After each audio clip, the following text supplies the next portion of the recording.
नमस्कार दोस्तों, उषा की आवाज़ चैनल में आप सभी का स्वागत है। हमारी आज की कहानी है बहू या नौकरानी। पूरे 3 साल बाद हरीश अमेरिका से लौटा था। हरीश अमेरिका में एक प्राइवेट कंपनी के लिए काम करता था। हरीश अपने देश, अपने घर लौटकर काफ़ी खुश था। एयरपोर्ट पर उतरते ही हरीश की नज़रें अपने परिवार वालों को खोजने लगीं। जल्दी ही उसे अपने माँ बाप, भाई भाभी, बड़ी बहन और खुद की 4 साल की बच्ची भी एयरपोर्ट पर खड़े नजर आए।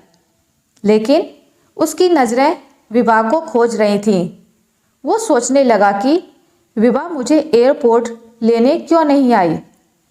ऊपर से उसने हमारी छोटी सी बच्ची को भी यहाँ भेज दिया।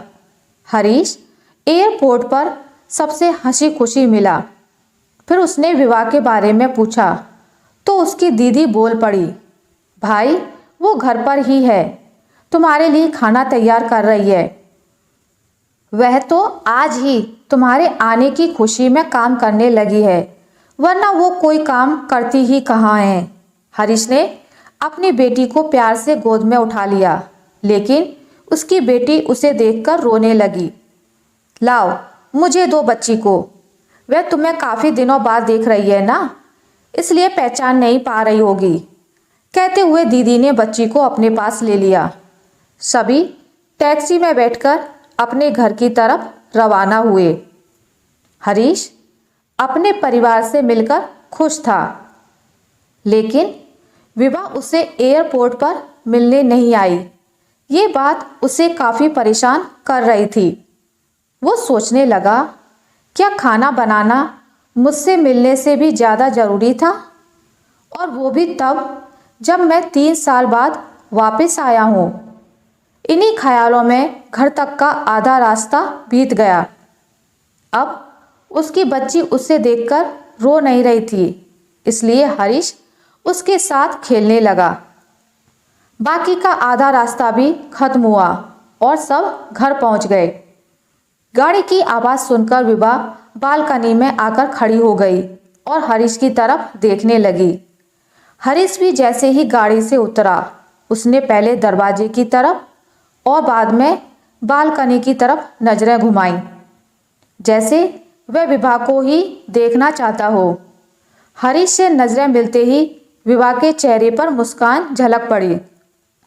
हरीश भी उसे देखकर हल्के से मुस्कुरा दिया। सभी घर के अंदर गए। विभा सबके लिए पानी लेकर आई। सभी को पानी देने के बाद फिर से किचन में चाय बनाने के लिए चली गई। थोड़ी देर तक सभी परिवार वालों से बातें करने के बाद हरीश विभा को बुलाने लगा। माँ ने उसे बीच में टोकते हुए कहा, रहने दो उसे किचन में, थोड़ा काम कर लेने दो, बाद में अपने आप आ जाएगी। तुम बैठो यहाँ मेरे पास, वैसे भी वो कहाँ ज़्यादा काम करती है। हरीश यही बात दूसरी बार विवाह के बारे में सुन रहा था। अब उसने सोचा कि मेरे परिवार वाले मुझसे झूठ थोड़े ही बोलेंगे। हर दिन नहीं होता होगा उसको इतना काम, आज थोड़ा सा है तो करने देते हैं, मैं बाद में उससे बात कर लूँगा। हरीश अपने परिवार वालों से बातचीत में मगन हो गया। एक के बाद एक रिश्तेदार और पड़ोसी हरीश को मिलने आते रहे और विवाह को किचन से बाहर निकलने का समय ही नहीं मिला। सभी के लिए चाय बनाना, नाश्ता बनाना, यही करते करते शाम हो गई। शाम होते ही अकेली विवाह इस बड़े से परिवार का खाना बनाने में जुट गई। 2 घंटे बाद सभी परिवार वाले खाना खाने के लिए डाइनिंग टेबल पर बैठे थे, सिवा विभा के। हरीश चाहता था कि विभा भी उसके साथ बैठकर खाना खाए, लेकिन फिर माँ ने कहा, अगर वह भी खाना खाने बैठ जाएगी तो सबको परोसेगा कौन। सभी के खाना खाने के बाद विभा ने अकेले खाना खाया।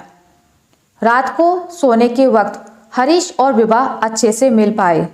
हरीश विभा के साथ काफ़ी बातें करना चाहता था, लेकिन वो विभा के चेहरे पर थकान और नींद अच्छे से देख सकता था, इसलिए उसने विभा को परेशान ना करने का फैसला किया और उसे सोने दिया।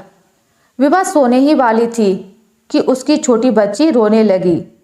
विभा तुरंत उठकर उसे दूध पिलाने के लिए चली गई। हरीश कब सो गया उसे पता ही नहीं चला।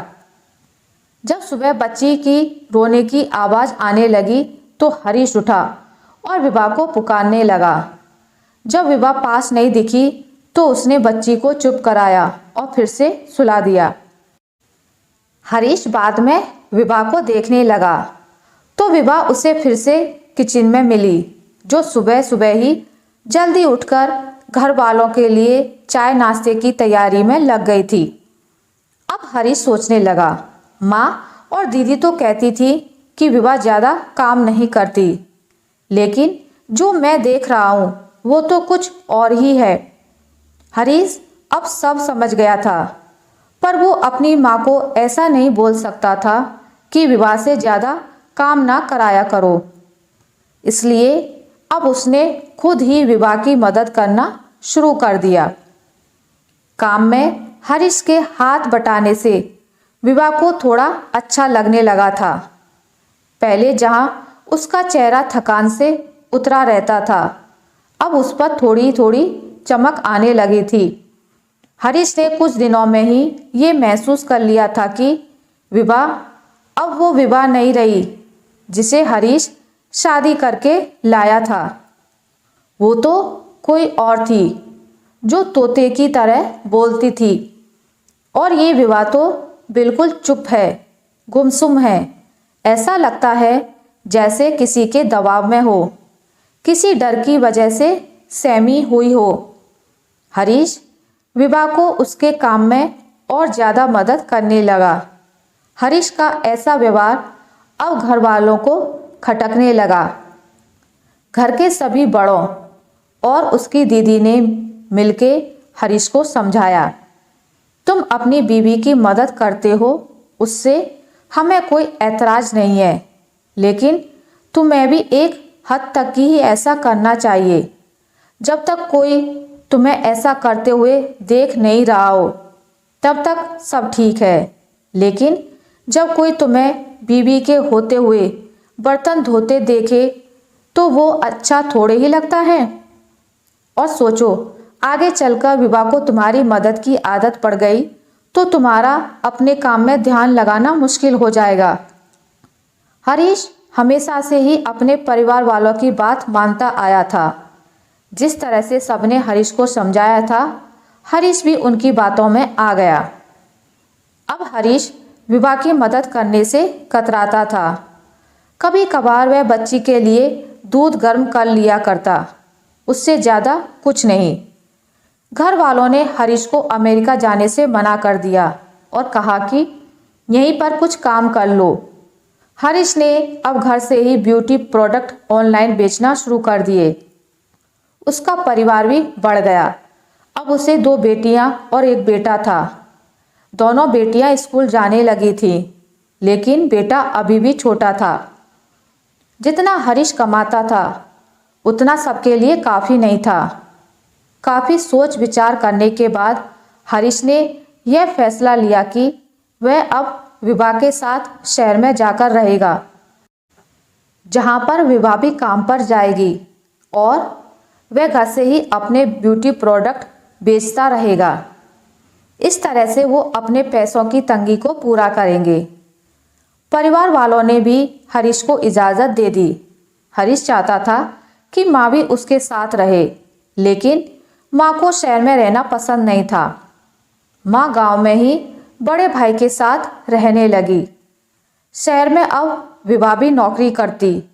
हरीश घर से ही ऑनलाइन अपने प्रोडक्ट बेचता। कई साल ऐसे ही बीत गए। विभा घर का काम और बाद में बाहर का काम करके पहले से भी ज़्यादा थकी थकी रहने लगी। परिवार वालों की हरीश के दिमाग में डाली बातें अभी भी उस पर असर करती थी। वह यहाँ पर भी विभा का हाथ नहीं बटाया करता। हरीश अब दिन रात अपने प्रोडक्ट बेचने में ही व्यस्त रहता। कभी कभी विभा उससे कहती कि मुझे अच्छा नहीं महसूस हो रहा है, मुझे डॉक्टर के पास ले चलो।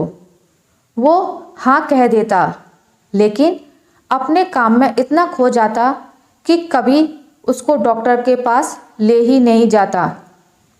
एक बार हरीश बहुत ज़्यादा बीमार हो गया। इतना बीमार हो गया कि उसे अस्पताल में भर्ती करवाना पड़ा। अस्पताल में हरीश के पास सिर्फ विभा थी और कोई नहीं। इतना बीमार होने के बाद भी उसके परिवार वाले सिर्फ उससे मिलकर वापस अपने घर चले गए थे। उसके बिस्तर पर पड़े और शारीरिक तकलीफ से गुजर रहे हरीश को अपनों का ऐसा व्यवहार बहुत तकलीफ दे रहा था। फिर वह सोचता कि उसने भी तो विवाह के साथ जिंदगी भर यही किया है। क्या वो विवाह का जीवन साथी सिर्फ नाम का ही नहीं था? जब साथ देने की बारी थी तो उसने दूसरों के बहकावे में आकर उससे किनारा कर लिया था। यहाँ तक कि विवाह के खुद अपने मुंह से कहने के बाद भी उसकी तकलीफ को वो नज़रअंदाज करता आया था।